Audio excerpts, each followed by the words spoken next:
Hello everyone. A warm welcome to a fresh edition of Your Image, the only public relations program on television in Africa. My name is Dari Folani. Today we are looking at the nexus between public relations, labor, and corporate governance. And I have with me a sterling pack of resource persons to unpack it. I will first introduce somebody that is not a stranger on this program, a fellow of the Nigerian Institute of Public Relations, Mr. Akin Okudero. Mr. Okudero, you're welcome to the program. Nice being here. Welcome back home. Thank you for holding forth. Thank you very much. Okay, we also have the chairman of the Nigerian Bar Association in Ogun State, Chief Barrister Kayode Aderemi. Chief Aderemi, you're welcome. Well, thank you so much, and equally I greet our partners and our listeners. Okay. Yes. So let's get the ball rolling. Chief Okudero, what's the connection between public relations, labor, and corporate governance? How can one enhance the other? Well, there's an intersection of labor, public relations, and good governance. And when you look at it, the public relations play a strategic role. Strategic in the sense that it brings labor to be organized, to be articulate, to have an atmosphere that carries all the stakeholders within the labor. Okay. And then public relations also connects good governance in the sense that it allows for exposition of facts, okay, ensuring that policies, rules, and all the things that are necessary to engender mutual understanding are brought about, are given to the public, are put on the table for us to see. What public relations now does is to ensure that it enhances a good narration, okay, of the position of the labor, okay, the position of good governance, and then communicates, okay, with maybe facts, with some elements that will make dialogue mutual, okay, convincing, okay, and progressive. Thank you very much for that. Chief Aderemi, you are using, what public relations skills are you using in your, in discharge of your duties as the chairman of the NDA in Ogun State? The legal one. The legal one. Is there a legal public relation? I've created one if there was none. Okay. So tell us, share your experience, okay, your story. All right. So the public relations skill that I use in leading the MBA, you asked. Yeah. Well, what I did after I was elected was to get in touch with media men. Right. All right. And then we kind of birthed in what I call a partnership, more of a partnership. All right. I knew they needed what I had, or what my association has, and I know that I needed what they have too. And then, in my own case, what I did was to create a platform. Right. And there are some young lawyers that I've been trying to mentor over the years about how to grant interviews and then appear on televisions and radio sets. So what I did was to bring them together in a group. All right. Some of them have followed me here many times, right, and to other stations.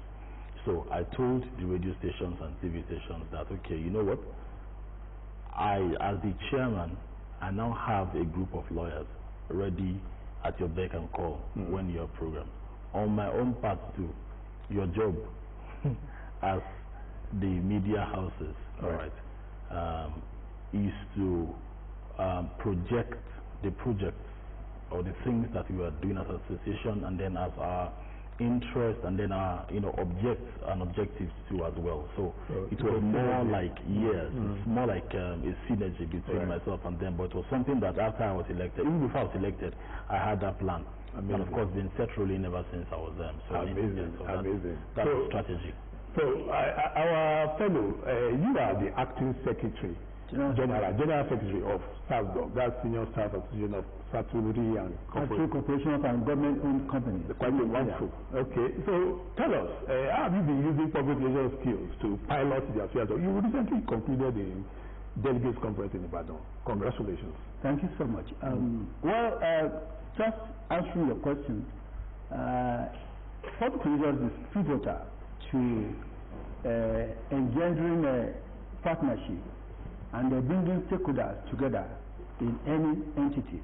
And when you look at SASGOG, what we are doing is to ensure that all the organs of SASGOG, like the National Administrative Council, the Central Working Committee, and then the National Executive Council, which encompasses the presidents, the secretaries, and then members in all federal, state, statutory corporations and government-owned companies in Nigeria are brought together in a way. So we communicate, we organize meetings, we ensure that whatever are the issues burdening an organization, we bring it to fore. We address it at the national level, and there's always a meeting point between SASGOG and those organizations involved. Of course, there are bound to be labor issues. Right. So we will come together, dialogue, and ensure that those issues are managed, because SASGOG is out to bring about return on investment to government-owned companies, right, even the government themselves, and the individual members who are in those branches. So we try and sort out the issues in a way that we communicate the grievances that our members are facing. Okay. And then when we meet management, we ensure that those issues are thoroughly discussed. Okay. And you will realize that what are the issues? Welfare issues, work environment issues, and then maybe policies or laws that are brought about by maybe the management of those organizations, and then maybe government policies too. Right. So we look at them side by side and say, look, will it engender good relationships? Will it foster good relationships? Will it bring about return on investment for the owners of the organization, or even the individual members who are working, who are members of those branches or organizations? Amazing. So we'll come to get your trade secrets. How you have been organizing things. Yeah, Chief Aderemi, you were the lead guest speaker at the Delegates Conference just concluded in Ibadan. What were the things that you told them to add value to the organization? Okay, so what I proposed are what I call three-pronged strategy. Right. There were three things that I said. There were more anyway, but the three main ones are, one, that the association or the union should endeavor to establish its legality. Okay. All right. Or maybe to project it. It's been established already. There are judgments. I think the most recent one is the 2019 judgment, obtained at the National Judicial Court in Abuja, clearly stating that workers in that level, from grade level 7 and above, all right, should be members. They can only be unionized by SASGOG. That's clear. Number two thing that I talked about is collaboration. All right. Back to that number one, there are times that some try to encroach or to infringe on that clear demarcation between SASGOG and other, trade unions. Some are trying to unionize senior staff members. That's against, the law as we speak, as far as the courts are concerned, actually. And then, so the second thing is collaboration. By collaboration, what I said then is that we have had cases where, in fact, growing up, if you hear things like SANU, ASU, most of the associations, is strike that comes to mind. So we are proposing, how about a different or better solution, a better approach, which is that, before those laws are made or those policies are made, why not bring in SASGOG, for instance? All right, then reason with them so that there can be, a policy that is encompassing. So I cited example of lawyers and the chief judge or judiciary of a state. It will be difficult since, for example, since the time I became a lawyer, there has been no time that we stage a protest, for example. And it is not because the judiciary always gets things right. It's because by the way the thing is structured, that arm of government is structured, most decisions that are made, that are main or major, they are done, they can't be done without the inclusion of the bar first. Amazing. So we cannot be a part of a policy at its making and then turn around to complain again. It will mean that you are speaking from both sides of the mouth. So I'm saying that government adopt this approach. All right. At the time of policy formulation, all right, let them have a seat at the table, rub minds together, let them meet with their. Of course, it will slow things down, but eventually it stabilizes the economy. That was the second thing that we proposed, and the last thing that I proposed is capacity building. What that means is, for SAGOG members or other unions to sit at the table, such top-notch or high-pitched, discussions or negotiations, they have to have had some strong capacity to training and retraining. Yes, you cannot sit there and be saying I adopt, I commend, or I second. Okay. All right. For there to be strong, the name is senior staff. Okay. All right. So for them to really be senior in that sense, there's a need for a recurring upskilling, and that's one of the things that I commend them for the last Congress that was had. All right. That was a time for us to sit together, rub minds together, and suggesting ways whereby opinions can be remolded. So by doing these three things, I believe that it's a win-win thing. For the government, you have less rancorous governance, all right, using the judiciary and the NBA approach, as I've said, and then for the senior staff association or unions too, of course, you feel the sense of inclusion and progress. So it's a win-win situation for all stakeholders. Let me illustrate what the NBA chairman just said, what the law says. It said, by virtue of the Trade Union Act, it already gives the senior staff association of statutory corporations and government-owned companies that power, that jurisdictional scope to have its members from statutory corporations in all federal, state agencies, boards, just name it, except those in the military. So there are unions that do not have any business to do with people who are on level 7 and above. For example, OPTA, amalgamated union of amalgamated union of theater trade unions. So what they do not understand is that the law does not permit them to have anything to do with level 7 and above. So also, the senior staff association in civil service area do not have any business to do with level 7 officers in statutory corporations and government-owned companies. So those are the things, those are the areas where they are encroaching. And the SAGOG sat down and said, look, it's enough. We are going to stop all this. And the law, even the courts, either the National Industrial Court or the Appeal Court, has given us the go-ahead to ensure that we enforce. So, doing that, what we need to do... Are you consulting with them? Are you enlightening them? No, they are aware of the law. Enlightenment visit. They are aware of the law. For example, at times, the Nigerian Labour Congress will also cite its own affiliate. And a case of NSC and OPTA, NSC backing OPTA, to have members in one organization, that's ITS. And we have to fight it, that they do not have any business in those areas. So, but we are not going to stop at that. We are going to ensure that for every organization that we have decisional scope over, we are not going to allow them. And SAGOG is going to enforce, is going to ensure that we have our members to mobilize people to stop those acts. So that's what we are saying. And what happens in the states is also going to happen in the federal organizations.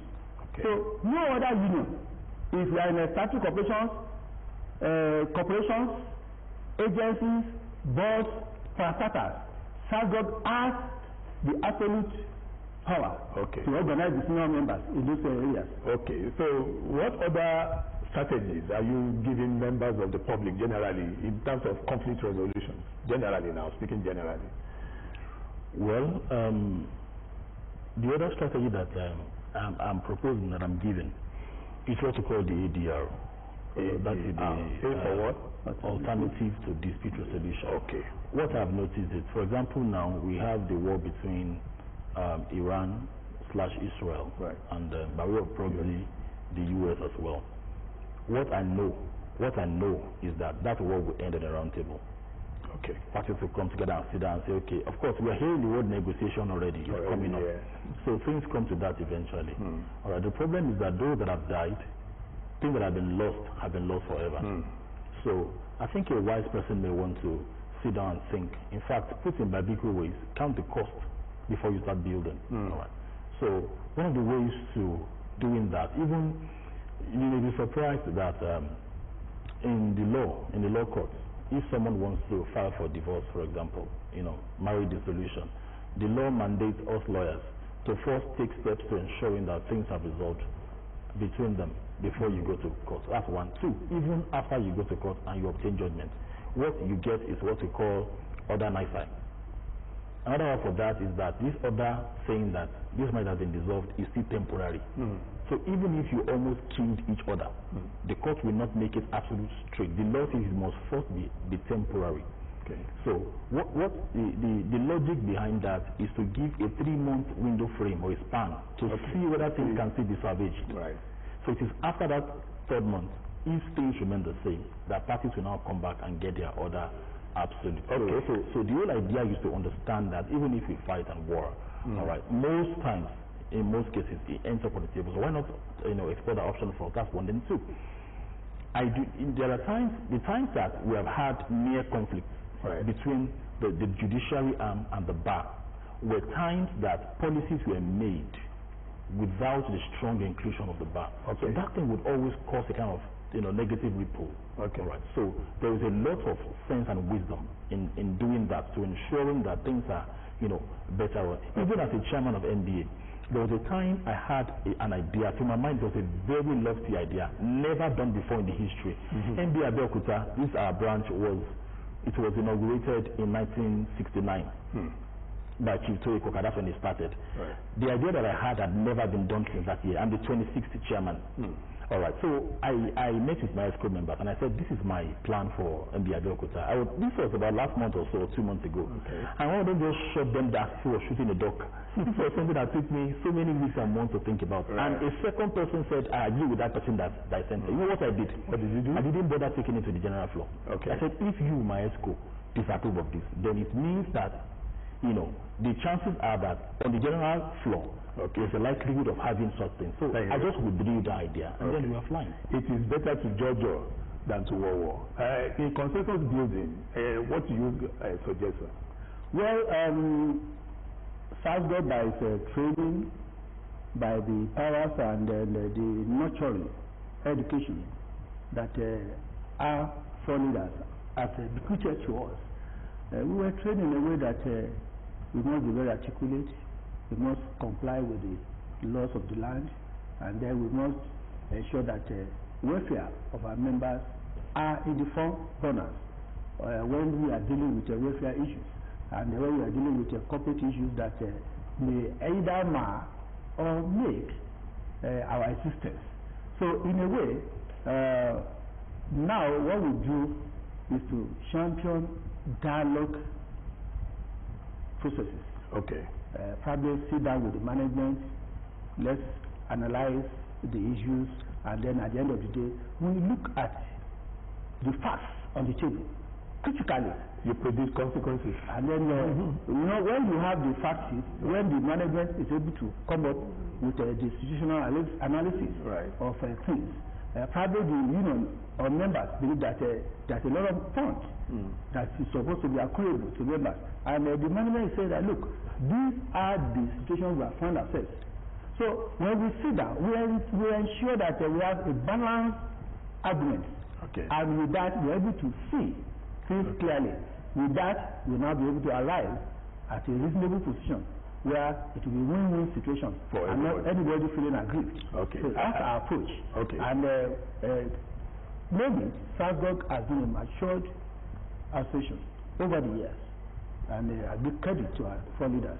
Okay, as we begin to round off now, your last word for our viewers on conflict resolution and corporate governance generally. Well, what I do even before I was called to the bar is that before I venture into things, I like to understand how the end looks like even before I started. All right. Okay. It helps me to make better decisions, and I'm advising our viewers to do that too. Oftentimes, people contact lawyers when they run into problems. My advice is get a lawyer before you run into problems. With that, you can get a better advice. Don't go to the doctor because you are sick. Okay. Go to the doctor for a check so that you will not be sick. So that's my approach and advice. That's being proactive. We want to really thank the current leadership headed by Surajudeen Kayode Alakija, who has been doing a human job. He has been able to reposition SASGOG, and we believe that in the next 4 years we will be a great dimension. So, on that note, we would like to thank you for honoring our invitation, Mr. Okudero, Chief Aderemi. And on behalf of the team, made up of Aderemi, Buki, Akin, and others, this is Dari Folarin saying bye for now.